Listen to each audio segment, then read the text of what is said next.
Climate சேஞ்சை பற்றி இத்தனை awareness videos நான் போடுறதுக்கான முக்கிய காரணமே இந்த வீடியோவில் தான் இருக்குது. ஃபுல்லாக பாருங்கள். கிளைமேட் சேஞ்சை பற்றி நம்ம டிஃப்ரெண்ட் விஷயத்தில் அனலைஸ் பண்ணியிருக்கோம். அதோட எஃபெக்ட் எப்படி இருக்கும் அப்படின்னு சொல்லி டிஃப்ரெண்ட் இதில் அனலைஸ் பண்ணியிருக்கோம்.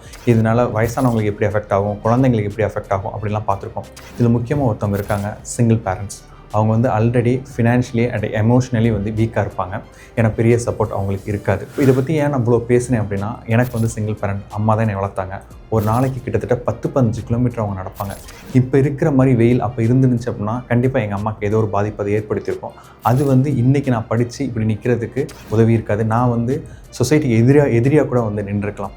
ஸோ வந்து சிங்கிள் பேரண்ட்ஸ்க்கு வந்து என்னோடய மிகப்பெரிய அட்வைஸ் என்ன அப்படின்னா, ரொம்ப உச்சி வெயிலில் போக வேணாம். பிகாஸ் இந்த டெம்பரேச்சர் வந்து ஒவ்வொரு வருஷமும் கூடிக்கிட்டே தான் இருக்குது.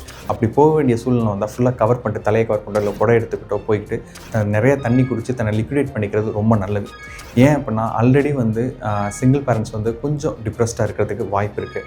இந்த ஹீட்டில் போகிறப்ப அது வந்து இன்னும் கொஞ்சம் ஹெல்த் அஃபெக்ட் பண்ணி இன்னும் கொஞ்சம் உங்களை சோர்வாக மாற்றும். ஏன்னா single parents are very important for the society. ஒரு நல்ல குழந்தைங்களை உருவாக்குறதுக்கு single parents are helping a lot.